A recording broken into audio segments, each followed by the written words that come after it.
First, we're going to get rid of fact checkers and replace them with community notes, similar to X, starting in the US. So Mark Zuckerberg wants a new direction for Facebook and is now talking about backing away from fact checkers and from all of the censorship that you find on Facebook. Check it out. Hey everyone. I want to talk about something important today because it's time to get back to our roots around free expression on Facebook and Instagram. I started building social media to give people a voice. I gave a speech at Georgetown 5 years ago about the importance of protecting free expression, and I still believe this today. But a lot has happened over the last several years. There's been widespread debate about potential harms from online content. Governments and legacy media have pushed to censor more and more. A lot of this is clearly political, but there's also a lot of legitimately bad stuff out there. Drugs, terrorism, child exploitation. These are things that we take very seriously, and I want to make sure that we handle responsibly. So we built a lot of complex systems to moderate content. But the problem with complex systems is they make mistakes. Even if they accidentally censor just 1% of posts, that's millions of people. And we've reached a point where it's just too many mistakes and too much censorship. The recent elections also feel like a cultural tipping point towards once again prioritizing speech. So we're going to get back to our roots and focus on reducing mistakes, simplifying our policies, and restoring free expression on our platforms. More specifically, here's what we're going to do. First, we're going to get rid of fact checkers and replace them with community notes, similar to X, starting in the US. After Trump first got elected in 2016, the legacy media wrote non-stop about how misinformation was a threat to democracy. We tried in good faith to address those concerns without becoming the arbiters of truth. But the fact checkers have just been too politically biased and have destroyed more trust than they've created, especially in the US. So over the next couple of months, we're going to phase in a more comprehensive community notes system. Second, we're going to simplify our content policies and get rid of a bunch of restrictions on topics like immigration and gender that are just out of touch with mainstream discourse. What started as a movement to be more inclusive has increasingly been used to shut down opinions and shut out people with different ideas, and it's gone too far. So I want to make sure that people can share their beliefs and experiences on our platforms. Third, we're changing how we enforce our policies to reduce the mistakes that account for the vast majority of censorship on our platforms. We used to have filters that scanned for any policy violation. Now, we're going to focus those filters on tackling illegal and high-severity violations. And for lower-severity violations, we're going to rely on someone reporting an issue before we take action. The problem is that the filters make mistakes, and they take down a lot of content that they shouldn't. So by dialing them back, we're going to dramatically reduce the amount of censorship on our platforms. We're also going to tune our content filters to require much higher confidence before taking down content.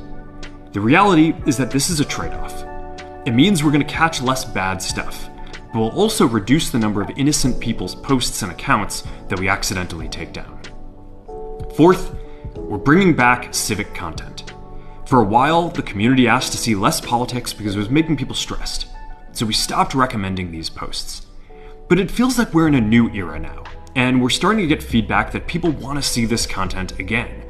So we're going to start phasing this back into Facebook, Instagram, and Threads while working to keep the communities friendly and positive.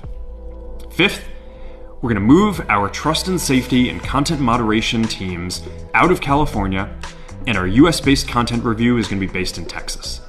As we work to promote free expression, I think that it will help us build trust to do this work in places where there is less concern about the bias of our teams.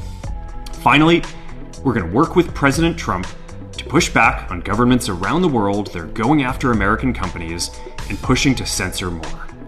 The US has the strongest constitutional protections for free expression in the world. Europe has an ever-increasing number of laws institutionalizing censorship and making it difficult to build anything innovative there. Latin American countries have secret courts that can order companies to quietly take things down. China has censored our apps from even working in the country. The only way that we can push back on this global trend is with the support of the US government. And that's why it's been so difficult over the past 4 years when even the US government has pushed for censorship. By going after us and other American companies, it has emboldened other governments to go even further. But now we have the opportunity to restore free expression, and I am excited to take it. It'll take time to get this right, and these are complex systems, they're never going to be perfect. There's also a lot of illegal stuff that we still need to work very hard to remove. But the bottom line is that after years of having our content moderation work focus primarily on removing content, it is time to focus on reducing mistakes, simplifying our systems, and getting back to our roots about giving people a voice. I'm looking forward to this next chapter. Stay good out there, and more to come soon. So do you think that this is going to save the dying platform known as Facebook? Or do you think this is just going to be a waste of time if Facebook is dead? I want to hear from you. Personally, I don't think that Facebook is going to recover. And there's a lot of other problems with Facebook, even beyond the issue of censorship. For example, Facebook has suspended my page because they claim I'm impersonating the public figure known as Michael Lofton from Reason and Theology. Aside from the fact that I am Michael Lofton, for some reason they say I'm impersonating myself and they suspended my page. I appealed it. They overturned it. Everything was fine for a few hours, and then it happened again. But this time, I can't appeal it. So, to this very day, my page is suspended on Facebook because I'm evidently impersonating myself. It's just ridiculous. And when there's really no recourse at that point, I think this is a sign of a dead platform. But I want to hear from you. Put your answer in the comment section, and don't forget to hit the subscribe button. Hey, thank you so much for watching. I hope you enjoyed the content. Don't forget to hit the subscribe button, the like button, and if you want to support the channel, visit patreon.com/Reason and Theology.